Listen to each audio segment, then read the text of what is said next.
So regardless, people are saying I am what I look like, and I got caught up in that trap.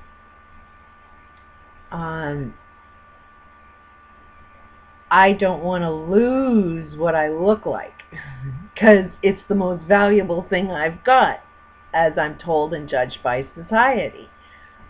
So, age is, you lose your looks. You lose that one specialness, that, the one and only special thing that society says you've got. And I'm going to lose it if I age. So you know what? Stubborn me says, no damn way am I ever going to age. Age just isn't going to get to me. So I wasn't aging. And a lot of people, like, when I was like 45, some people believed I was in my early or late 20s, early 30s. And it was men and women. And it was everywhere I went. They would think that I was so much younger than what I was. It was pretty obvious that I wasn't aging. And then I started noticing other people that weren't aging. I mean, Oprah would have shows on people that weren't aging. And, they would get on and they would, talk about how they lived their lives. They ate well, they exercised, and it's like, well, I don't do any of that. I mean, I always had this friggin' smoking addiction, which should age you. Never ate properly, didn't work out at all. I was so friggin' stressed and trying to survive life that there's absolutely nothing that was healthy in my lifestyle at all. It should have aged me like crazy. I should have got wrinkles, but I wasn't. But I could see that every single person had that same mentality, that I just ain't going to age. And they all seem to really enjoy their life. They all seem to have this, I'm living, like there was absolutely zero death wish involved. And usually when you get sick is a sign of, I just want to die, or, life is too much for me. And I never ever got that. I was always positive. Yeah, and that's probably where people have seen this bipolar thing, is because I'm so positive about life, and yet life was always such a challenge, and it kind of got to you sometimes, so you'd have these downs of the struggle of friggin' surviving life, but then you pick yourself up again and you look positive, so people could see this swing happening, and it's like, that's kind of normal. I mean, if you were in my shoes, you'd be down if you had this hell going for you, and I'm sorry, I'm a survivor. I'm going to think positive about shit and survive life. So I could see where people would probably label me to be having a mental illness, but it wasn't. Which is something I needed to prove to society, that there's nothing wrong with me, it might be you. So regardless, when I crashed and burned, when I seen this massive picture of, oh geez, I believed in my government, and I'm complaining to my government. I'm looking for help everywhere. Since the abuse escalated, and since their advice said, get a divorce and you're well protected, the government has laws against these things, and I found out that that's not true. When you see women trying to leave abuse, you think, oh, it's easy, it's a piece of cake. No, if you leave, the abuse increases. I offered to work in a women's shelter after all of this, because I'm trying to be productive and trying to find out where could I be, fit into society and do something good. So here in Kelowna, I decided to be, volunteer at a women's shelter, as long as I tell women the truth. And they specifically told me if I told women the truth, they would lose their funding. So that, it is so hard to fit within society, because all of society wants to do everything wrong, and I can't fit. I can no longer do anything that's wrong, because I had fibromyalgia, which is fight, flight. Your muscles will get tense all the time. And knowing this concept of how you heal, I have to be calm and never put myself in a situation that I know is wrong. So it's really hard for me to go out and get a job in today's society where everybody wants to do everything wrong. And I have diarrhea of the mouth now, that if I see something wrong, I will say it. But regardless, when I found out that the justice systems weren't working, anytime I went to get medical help, they just wanted to give me a pill. By that time, I had taken pills all my life, and none of them worked. None of them solved any problems. I'd gone through a lot of counseling, found out they weren't really solving any problems. So I knew that the whole medical system was not there to actually cure anything, but to put a pill, block, and deal. Absolutely no aspect of our healthcare system actually solves and cures any type of problem. They just are making a lot of money off of sustaining problems. I found out that nonprofits, every single agency that's being paid to offer help, all they did was offer me a list of like 20 different numbers that, oh, we can't help you here, but here's a list of numbers. So you go to you phone all of those lists. Every one of those lists had more phone numbers of themselves. That's all they were basically doing, is handing out numbers to each other. So can't trust in the justice system. My ex wasn't paying income tax, so I even know that Revenue Canada isn't doing what they say they're doing. So you can't trust the justice system, you can't trust the education system, you can't trust the economic systems, so I kind of lost my mind, and it's like, how the hell do I live? And that's when I started aging. That's where you start seeing some of these wrinkles. It's because that will to live has now kind of gone, and right away I started aging. So the moral to that story is if you really, really love living your life, and you just believe you won't age just isn't going to get to you, and you're kind of living right.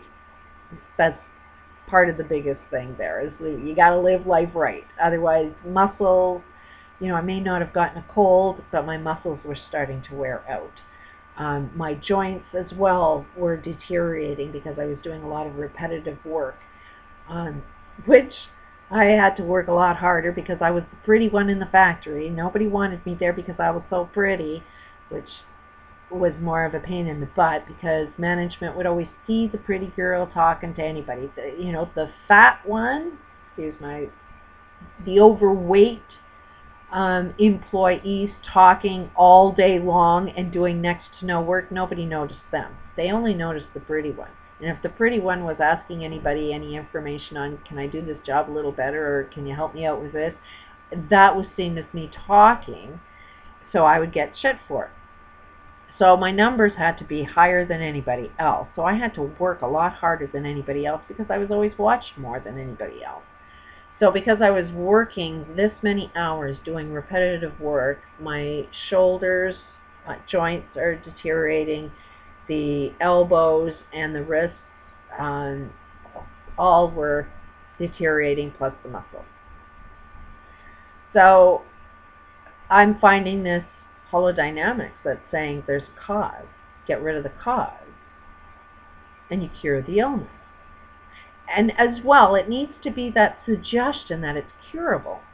I didn't know that part, and this holodynamics introduced that part, that actually if you get rid of the causes, then you get rid of the illness. That opened a massive door for me, because although I would change the life patterns, the mind, the belief that, oh, my muscles are sore, oh, my muscles are sore, would sustain the fibromyalgia. Or believing that my joints aren't curable, you believe, your mind says it's pain, it's in pain, it's in pain. So just the suggestion that it's curable was, every day was sitting there going, okay, there's a little bit of pain, but is it really pain, or is it just a memory of pain that is creeping up? Phantom pain. Some people can get their arms cut off and really feel like their arm is still there. So a lot of the pain that I was dealing with was phantom pain.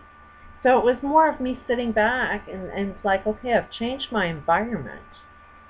So if my environment has changed, the causes that were creating all of this physical pain, that is now gone. So is this pain actually real, or is it just phantom pain that I'm dealing with? So once I recognized that, no, it was just phantom pain. I kind of was in pain from the life experience, but this tracking, this process of talking to your problem and finding out what it wants, showed me what it is that I needed to be doing in my life all the time. Showed me that I can just change my thoughts, that recognize, is it real pain or is it just phantom pain? Have I changed my environment, and am I now living the way I want to live? And if I am, is there really pain? So that's how I've cured this fibromyalgia. I don't deal with pain. Even my joints are 100 times better. But it's almost like your illnesses are your best gifts, because it'll show you where you're supposed to live your life. If I go out into society and I do the wrong thing, yes, I'm hypersensitive now, that if I do the wrong thing, my muscles will tense up, the pain will come back. So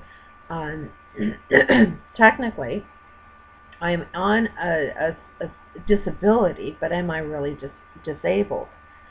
I can go out and work in the world as long as I'm doing what it is that I know is right for me.